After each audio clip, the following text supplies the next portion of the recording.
നമുക്ക് ഇതേപോലെ തണ്ട ഇങ്ങനെ രീതിയിൽ കട്ട് ചെയ്യുമ്പോൾ തന്നെ നമുക്ക് ആ കത്രിക മുറിച്ച് കൂടി കിട്ടും കേട്ടോ. കണ്ടോ? അപ്പോൾ നമ്മൾ ആ തണ്ടയിലയുടെ ആ കനത്ത ഭാഗം ഉണ്ടല്ലോ, അത് ഇതേപോലെ വെച്ച് മുറിക്കുക. അതുപോലെ കറിവേപ്പിലയൊക്കെ പൊതിയുമ്പോൾ നമ്മൾ പ്ലാസ്റ്റിക് കവറിൽ വെച്ചാൽ നമ്മൾ ഫ്രിഡ്ജിനകത്ത് വെച്ചാലും ചീത്തയാവും. അപ്പോൾ ഇതേപോലെ ഇലയ്ക്കകത്ത് പൊതിഞ്ഞിട്ട് ഒന്ന് ചുറ്റി വെച്ച് കൊടുക്കുകയാണെങ്കിൽ ആ ഇല നമ്മുടെ വാഴയിലയിൽ ഒരു പ്രത്യേക ഒരു തണുപ്പാണ് അല്ലേ.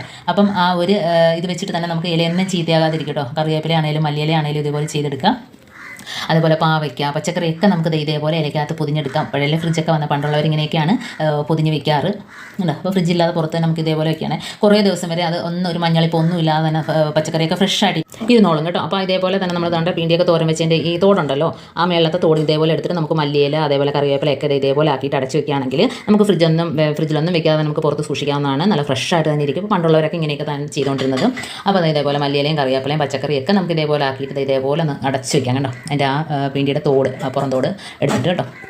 അപ്പോൾ ഇതുകൊണ്ട് വാഴയിലയും വാഴയൊക്കെ കൊണ്ട് ഒരുപാട് ഉപയോഗങ്ങളുണ്ട്. അതേപോലെ നമ്മൾ പഴുപ്പിക്കാൻ വെക്കുമല്ലോ, നമ്മൾ അതിൻ്റെ കാ പഴുപ്പിക്കാൻ വെക്കുമ്പോഴത്തേനും നമ്മൾ ഇതേപോലെ രണ്ട് രീതി ഇരിക്കുന്നുണ്ടോ. ഒന്ന് പ്ലാസ്റ്റിക് കവറിനകത്ത് ഇട്ട് പഴുക്കാൻ വെച്ചതാണ് ഈ കറുത്ത് പോയത്. അപ്പോൾ പ്ലാസ്റ്റിക് കവറിനകത്ത് ഇട്ട് നമ്മൾ പഴുപ്പിക്കാൻ ഇതേപോലെ വെക്കരുത്, പഴം അവിഞ്ഞ് കറുത്ത് പോകും. അപ്പോൾ നമ്മൾ ഇതേപോലത്തെ കവർ എടുക്കുക. ഈ കട്ടിയുള്ള ഇതേപോലത്തെ കട്ടിയുള്ള കവർ എടുത്തിട്ട് നമ്മൾ കായതിനകത്ത് വെച്ചിട്ട് പൊതിഞ്ഞ് കബോർഡിനകത്ത് വെക്കുകയാണെങ്കിൽ നമുക്ക് പെട്ടെന്ന് നല്ല ഫ്രഷ് ആയിട്ട് തന്നെ പഴുത്ത് കിട്ടും കേട്ടോ. അതിനകത്തൊരു പാടോ കറുത്ത പുള്ളിയോ ഒന്നും കാണില്ല. അപ്പോൾ ഇങ്ങനെ ചെയ്യാത്തവരൊക്കെ ഇന്ന് ചെയ്ത് നോക്കാം. ഉണ്ടോ? ഇതേപോലെ പൊതിഞ്ഞ് കബോർഡിനകത്ത് വെച്ചാൽ മതി. അതേപോലെ തന്നെ നമ്മൾ നോൺ സ്റ്റിക്കൊക്കെ പോയ പാനിനകത്ത് നമ്മൾ മീനൊക്കെ വറുത്തെടുക്കണമെങ്കിൽ ഇതേപോലെ ഒന്ന് ഇലയിട്ട് കൊടുക്കുക. അപ്പം നമുക്ക് അത് വേണമെങ്കിൽ മുറിച്ച് റൗണ്ടാക്കാം കേട്ടോ. റൗണ്ടാക്കിയിട്ട് ഇതേപോലെ അതിനകത്ത് കൊള്ളുന്ന രീതിയിൽ ഇട്ട് കൊടുക്കുക. അപ്പോൾ ഇങ്ങനെ ചെയ്യുമ്പോൾ പ്രത്യേകിച്ച് മീൻ പൊരിച്ചാൽ നല്ല ടേസ്റ്റാണ്. കുറച്ച് എണ്ണ മാത്രം മതി, എണ്ണ ഒഴിച്ചില്ലെങ്കിലും കുഴപ്പമില്ല, വെന്ത് കിട്ടും.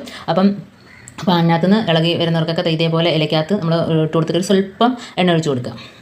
അപ്പോൾ ഇത്ര എണ്ണ വേണമെന്നില്ല, കുറച്ച് മാത്രം മതി. അപ്പോൾ വെന്തിട്ട് നമുക്ക് പെട്ടെന്ന് മറിച്ചിടാനൊക്കെ എളുപ്പമാണ് കേട്ടോ. അപ്പോൾ അതുകൊണ്ട് വളരെ പെട്ടെന്ന് തന്നെ മുരിഞ്ഞ് വന്നിട്ടുണ്ട്. നമുക്ക് മറിച്ചിടുമ്പോൾ ഒട്ടും അതിനകത്ത് പിടിക്കാതെ തന്നെ ഉണ്ടോ മറിച്ചിടാനായിട്ട് പറ്റും. അപ്പോൾ ഇതേപോലെ ചെയ്തെടുക്കുക. അപ്പോൾ ഒന്നുകൂടെ നല്ല ടേസ്റ്റാണ്. കൂടുതൽ എണ്ണ വേണ്ട, പിന്നെ പാന് ഒട്ടി പിടിക്കുമെന്നുള്ള പേടി വേണ്ട. അപ്പോൾ ഇതേപോലെ ചെയ്തെടുക്കുക ആണോ. അപ്പോൾ എല്ലാ മീനും ഇതേപോലെ വറുത്തെടുത്തിട്ടുണ്ട്.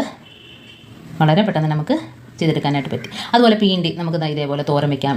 ഉണ്ടോ? തോരൻ വയ്ക്കാനായിട്ട് ഉപയോഗിക്കാം. ചെറുതായിട്ട് അരിഞ്ഞിട്ട് ഇതുപോലെ നമുക്ക് പെട്ടെന്ന് ഓരോന്നായിട്ട് വെന്ത് വരാൻ കാത്തിരിക്കേണ്ട. നമുക്ക് ആദ്യം എണ്ണ ഒഴിച്ച് കടുക് പൊട്ടിച്ചതിന് ശേഷം ഈ അരിഞ്ഞ് വെച്ച പീണ്ടി നമുക്ക് ഇട്ട് കൊടുക്കാം.